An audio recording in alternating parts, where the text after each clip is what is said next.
High বন্ধুরা, আবার নতুন একটা ব্লগ নিয়ে চলে এসেছি। আশা করি তোমরা দেখতেই পেয়েছো।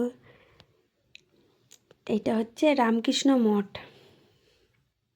তোমরা যারা যারা টাকিতে ঘুরতে গেছো এইসব জায়গা অবশ্যই দেখেছো।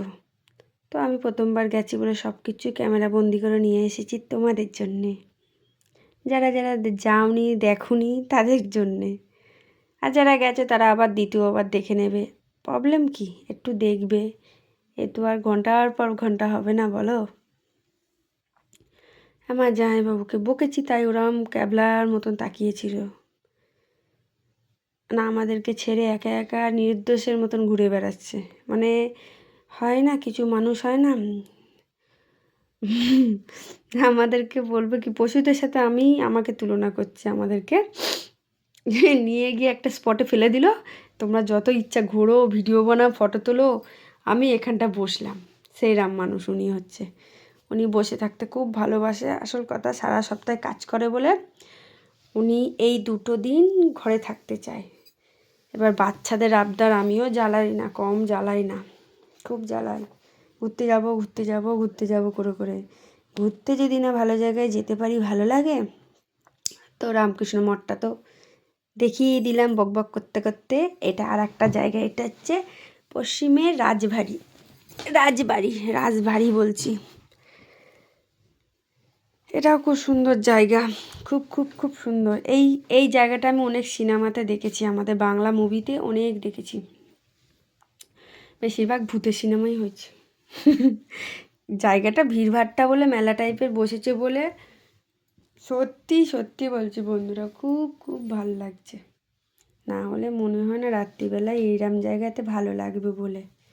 ওই 2 দিনের ভিডিও তোলার জন্য 2-3 ঘন্টার জন্য ঠিক আছে।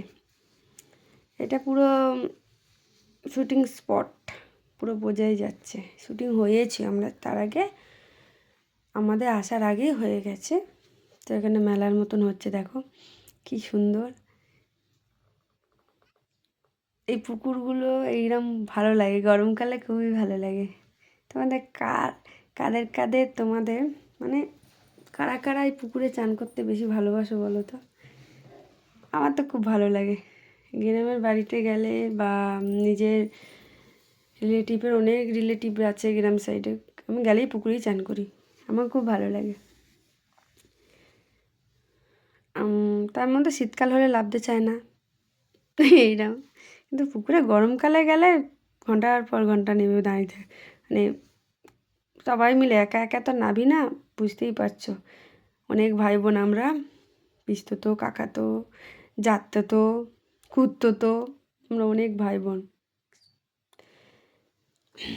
ছোটোবেলায় যেরকম আনন্দ করা হয় একটা সময় হয় না। সবাই মিলে সেই একজন আসি বলে কাশি চলে যায়, একজন আসে না। সংসার হয়ে গেলে অনেক মেয়েদের অনেক প্রবলেম হয়ে যায়।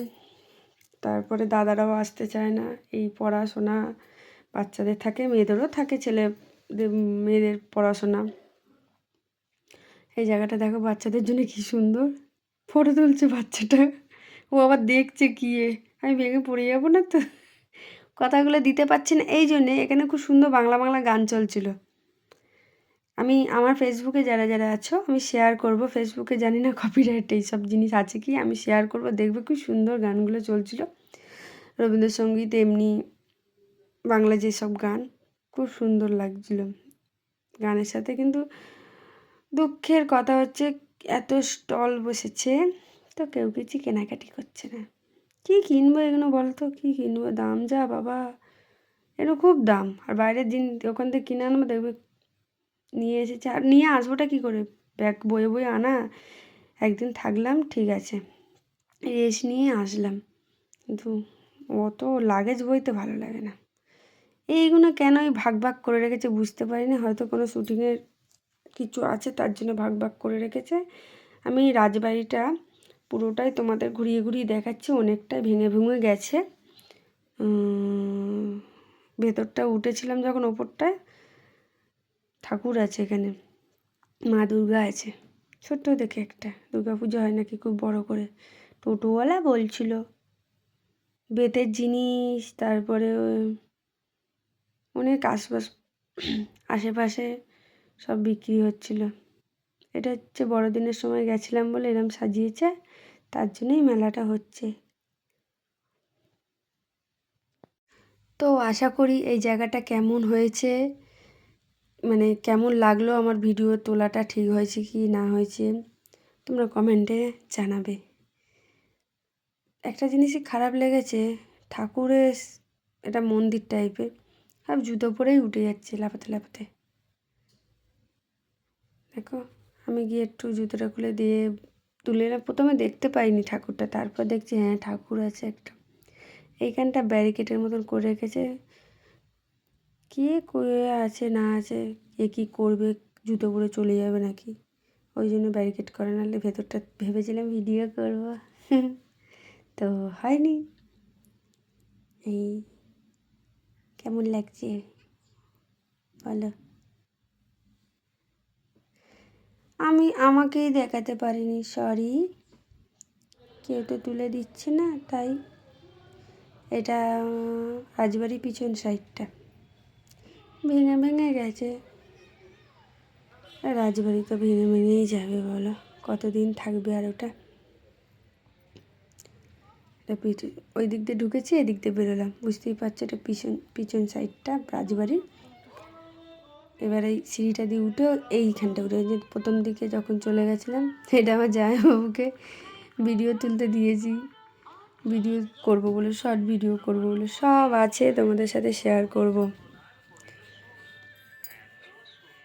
লাইভে যেতে যেতে না আর ভিডিওই ছাড়া হয় না, শর্ট ভিডিওগুলো যেটা করে শিডিউল করা থাকে সেগুলোই দেওয়া থাকে, পাবলিক করি।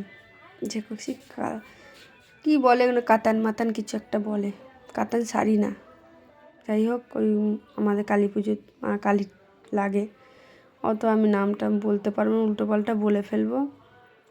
আর এইখানে দুর্গা পুজো হয়, কবে থেকে হচ্ছে, কিভাবে হয়, সেই সব ফটো দেয়া। জানো না এইসব বাড়িতে ঢুকতে খুব ভয় লাগে। ভ্যানটা কোন ভ্যানে করে আসে সেটাও আছে, ভ্যানও আছে জানো এখানে। এই দেখো পুরনো ভ্যানটা ছমছম করছিল, ওদিক দিয়ে লোক ঢুকছিল। আমার দিদির ছেলের তো কোনো ভয় ডর কিছুই নেই, সে তো লাফাতে লাফাতেই টাইম চার্জ চলে যাচ্ছে, তার খিদেও পাচ্ছে না, ঘুমও পায় না। তো আমার তো দেখানো হয়ে গেল। আর একটা জায়গা আছে, চলো, এটা একটা ঠাকুরের জায়গা, আসার পথে নামিয়েছে, তো এটা পুজো দেওয়ার জায়গা। খেয়ে দিয়ে সারাদিন ওইসব জামা কাপড়ে পুজো দেওয়া যায় বলো, যতই হোক, বাস ওটা একটা খাওয়া কাপড়ে পেঁয়াজ টিয়াজ থাকে, ওই জন্য পুজো দিইনি, দূর থেকে একটু ভিডিও তুলে উঠিনি, আর ওপরটায় চলে এসেছি মা কালীর মন্দির। এটা এখান থেকে একটুকুনি গিয়ে তুলে চলে এসেছি, ভেতরটা ঢুকিনি, কালো কালো লাগছিলো, বুঝতে পারি না কেন কালো কালো লাগছিলো, কিন্তু আমি তো ক্যামেরা অনই করে রেখেছিলাম, এক এক সময় তুলতে গিয়ে হাতটা কোথায় লেগে যায় ফোনের তা বুঝতে পারি না।